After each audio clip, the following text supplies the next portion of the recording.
menjadi berkat bagi saudara-saudara semua di rumah. Demikian saya akan membagikan firman perenungan pagi hari ini yang tentang namanya berpaling daripada kebenaran. Kenapa saya mengambil satu tema ini? Karena saya melihat pada masa-masa sekarang ini banyak sekali orang yang berpaling daripada kebenaran. Karena itulah tugas kami sebagai hamba-hamba Tuhan untuk mengingatkan kembali tentang kebenaran di tengah-tengah umatnya.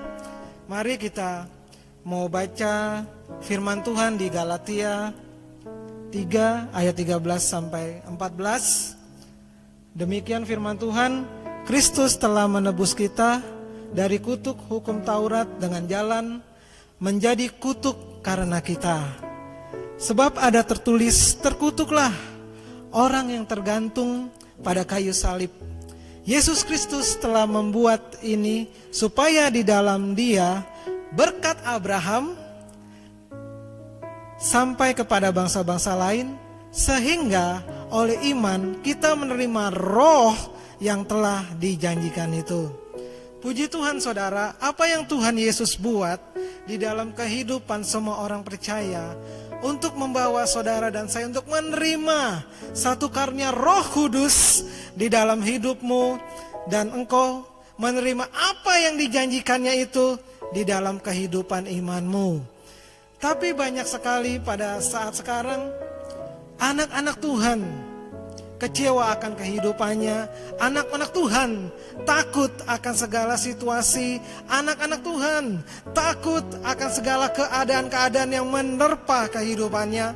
Sehingga banyak dari mereka berpaling kepada api asing, pada roh asing, atau berpaling kepada roh jahat, perdukunan, sesuatu roh ramal dan lain-lain sebagainya. Itu yang membuat suatu kejijikan di hadapan Tuhan.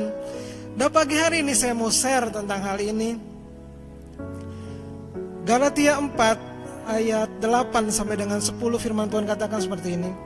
Dahulu ketika kamu tidak mengenal Allah, kamu memperhambakan diri kepada Allah-Allah yang pada hakikatnya bukan Allah. Tetapi sekarang sesudah kamu mengenal Allah, atau lebih baik sesudah kamu dikenal Allah, bagaimanakah kamu berbalik lagi kepada roh-roh dunia yang lemah dan miskin dan mau mulai memperhambakan diri lagi kepadanya?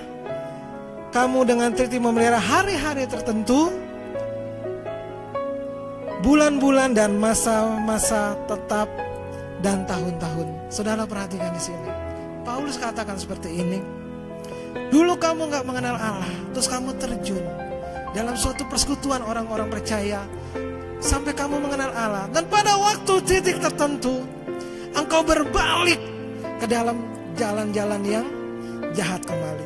Saudara, mengenai kisah tentang hal ini, saya teringat akan suatu ketika bangsa Israel pada waktu Musa mengambil 10 Commandments, 10 perintah Allah. Pada waktu Musa naik ke atas gunung, orang-orang Israel ditinggalkan begitu lama. Imannya tergoncang. Mereka mungkin berpikir di dalam hatinya, di mana Tuhan yang sudah membuat tanda-tanda dan mujizat-mujizat besar itu seolah-olah meninggalkan mereka. Mereka mencari figur yang baru di luar. Mereka membangun suatu lembu emas. Saudara, bandingan ini gambaran daripada kebimbangan banyak-banyak orang percaya, baik zaman dulu maupun zaman sekarang. Seolah-olah mereka berpikir Tuhan yang dahsyat itu, Tuhan yang luar biasa itu meninggalkan kehidupan mereka. Setelah Musa turun ke bawah, dia membanting batu itu. Dia sangat sedih hatinya. Tapi lihatlah, Tuhan yang ajaib itu tetap berada di sisi orang Israel. Tuhan yang ajaib itu tetap berada dan membela umat Israel meskipun mereka telah melakukan apa yang jahat di matanya. Itulah Tuhan saya dan Tuhan saudara. Tetapi satu yang perlu saudara-saudara semua ketahui, di Nahum 1 ayat 7 Tuhan berkata seperti ini. Tuhan itu baik, Ia adalah tempat pengungsian pada waktu kesusahan.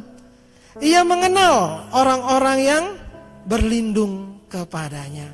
Saudara, ingat satu hal. Tuhan mengenal engkau pada waktu engkau mengalami kesusahan. Tuhan mengenal engkau pada waktu engkau sedang mengalami suatu titik terendah dalam imanmu. Itu yang perlu harus engkau ketahui, bahwa Dialah Allah yang melindungi engkau. Amin. Terus kita lanjutkan lagi di Amos 5 ayat 4. Sebab beginilah firman Tuhan kepada kaum Israel, atau kepada saudara dan saya, carilah aku, maka kamu akan hidup. Saudara, siapa yang mencari Tuhan, dia akan hidup. Siapa yang mencari Tuhan dan perkenanannya, imannya akan dibangun. Siapa yang mencari Tuhan dan perkenanannya, hidup dia akan mengalami pembelaan demi pembelaan. Siapa yang mencari Tuhan dan kebenaran dan serta firman-Nya, hidupnya akan dipulihkan. Siapa yang mencari Tuhan dan perkenanannya, dia akan memperoleh berkat-berkat ilahi yang tidak pernah dia pikirkan sebelumnya. Wow, begitu dahsyatnya Allah kita, begitu luar biasanya Tuhan yang kita sembah. Dan ayat yang terakhir, saudara, kita baca di Hosea 6 ayat 6.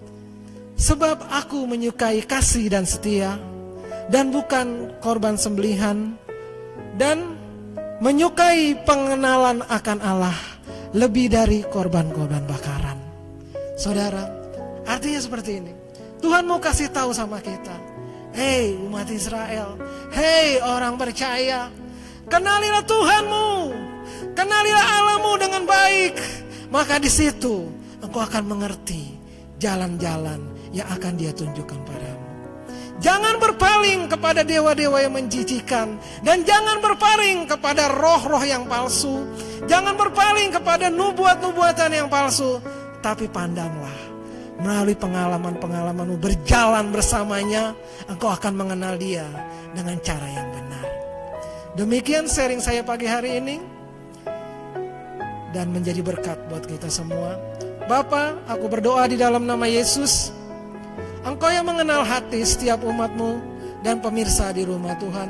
Aku berdoa di dalam nama Yesus, ajari umat-Mu tentang kebenaran-Mu Tuhan. Ajari kami tentang berbagai-bagai firman-Mu dalam kehidupan kami, sehingga pada waktu kami dalam titik terendah dalam kehidupan kami boleh mengenal Yesus Kristus Tuhan di dalam kehidupan kami, dan kami boleh menjadi terangan Kristus yang terbuka. Pakai kami Tuhan, utuslah kami untuk menjadi pembawa-pembawa kebenaran. Terima kasih Bapa, dalam nama Yesus kami sudah berdoa dan mengucap syukur. Haleluya. Amin.